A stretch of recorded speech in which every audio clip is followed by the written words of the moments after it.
Hey Ashley, it's your friend Stephanie up in Minneapolis, and I just had to make you a video tonight because I was very inspired by your cooking video that you sent me as my housewarming gift. So now I'd love to return the favor and show you a recipe that I recently learned that's out of control easy and a lot of fun to make, and it's kind of one of those things you can play around with and make it your own. So what I'm actually going to be making today is pumpkin soup. And it's going to be a little bit tricky because I don't have a camera girl like you did. But this is how you begin. First of all, I have great parents and they bought me a blender from when I moved out for my birthday. This one's a Blend Tech, and the thing about blender recipes is everyone's going to tell you you need this brand of blender, it's the best one. And really, that's not true. You kind of just need a blender that works really well. Obviously, like the more industrial grade ones are going to do a better job, but it doesn't mean you can't work with what you've got. So I'm sure you have access to a blender, and yours will work great. So what you start with is your vegetable broth, which I have right here. This one is organic because I'm kind of an organic girl. My blender is really nice because it has the little like measuring things on the side, and I have to be honest, I'm kind of just using up the rest of the ingredients I have, so the measurements are a little bit off this time around, but like I said, you can kind of play around and get it to taste like you want it to. So first, it calls for a cup of this vegetable broth. I'm going to put just a little bit more in because I'm working with a little bit extra of my other ingredients. So vegetable broth right in the blender, just like that. And then what you're going to want to do is take your coconut milk.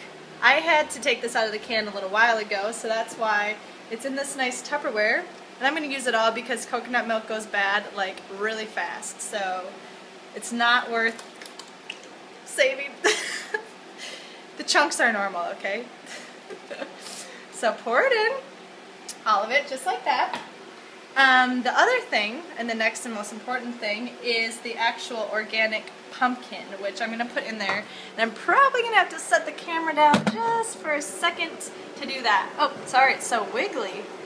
But just take, you know, your little spatula and scoop it right out of the can into your blender. And pumpkin soup is kind of like a new thing for me, but if you can appreciate the taste of pumpkin in like a pumpkin pie or pumpkin bars, or even, you know, I don't know what else pumpkin spice lattes. I know you're a Starbucks girl, so I think that you can enjoy this if you like any of those things. And this is healthier and not as sugary sweet as most things pumpkin usually are. So put your pumpkin in there. Then, since I already have the camera set down, I'm going to grab off the stove over here. I have a little bit of some, oh, you can't quite see it. In there, in my cast iron skillet that I'm really excited about, I have onions that I sauteed up a little bit. They got a little too brown, but it'll be okay. And garlic. Really easy. So you just saute it up like you normally would and throw it in the blender. So, hopefully not, ooh, I'm going to burn my hands if I'm not careful. So, and also this thing is like incredibly heavy, so just be a little careful, or just don't use cast iron and all your problems will be over when it comes to the heaviness. But you'll be missing out on some really great home cooking, just like our first Americans did. So throw that in the blender, and that'll just blend up really nice, so you don't really have to worry about being super precise when you're slicing everything up, because it's all just going to get blended up anyway. So then the last couple things you need are just like for flavor.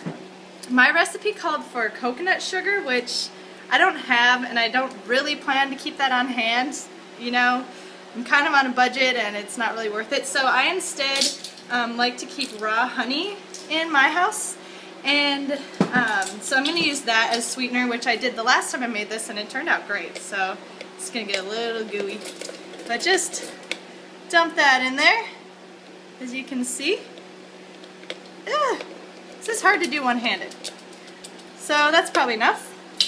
And then I also have some spices in here. This is a little bit of nutmeg, which I know you're not a big fan of nutmeg, so you could replace it with something similar that you like, even a little cinnamon, maybe cumin, or just like, it totally makes the flavor. So whatever flavor you like, you could probably use that spice. So I've got some cumin in here and also some paprika, which I have found that it's kind of nice with a little bit of spice in it. So you can also put in some cayenne pepper if you have it, which I don't right now. But yeah, that's pretty much it. So then I'm going to pour this in the blender. And believe it or not, that's it. So you just put the little lid on your blender like this. I have to lick my finger, I'm sorry. It's only honey, people, okay? So then, make sure it's secure because otherwise it's going to fly all over your kitchen. Turn your blender on. And mine is really cool because it has an actual soup button on it. But basically what you need to do is just blend it like a long time. So that's what I'm going to do right now. And usually what you try to do is keep the speed low at first, and then just get like faster and faster and faster and faster until it just blends. And when you think it's done, like keep going because it's not quite done yet. So as you can see here, it kind of looks like a pumpkin pie or a pumpkin milkshake, or can you hear me okay? So you just see the spices, and the coconut milk gives it kind of a creamier texture, which is really nice. So just let that blend for a while, and when it's done, I'll come back. Okay, it just finished, as you can see. Now I know what you're thinking. You're probably thinking to yourself, okay, now we're going to have to throw it on the stove or something to warm it up, because it's soup after all, right? Wrong! This blender actually blends it enough, and yours can too, I'm sure, that it's warm. And so it's like perfect temperature, ready to eat, like a little bit, it's not like super hot, but it's very warm. So you just take it out of the blender. I like to kind of, you know, swish it around a little bit. But I mean, this is a good amount of soup. I used this and like ate it for lunch for a week at work. It was perfect. Just pour it into your little bowl, as you can see I'm doing. I'm trying not to spill. Pour it in your bowl.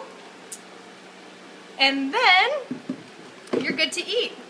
Now your finishing touches are going to be your average, just like a little bit of pepper to taste, a little bit of salt. If you decide you want a little spice in it, which you might, just go ahead and put some spice in it, and then just sit down and enjoy it, and have your girlfriends over. And another fun thing that I was going to mention is that sometimes if I have a little extra coconut milk, it's fun to kind of drizzle that on top to give it a little bit of a just an artistic finish, and some pumpkin seeds, but I don't have those things. But I'm just trying to inspire you for when you use this recipe. So thanks very much for watching my video, and I hope you learned something new, and I can't wait to see your next edition of a cooking vid. So hope all is well, and I will talk to you soon. Bye!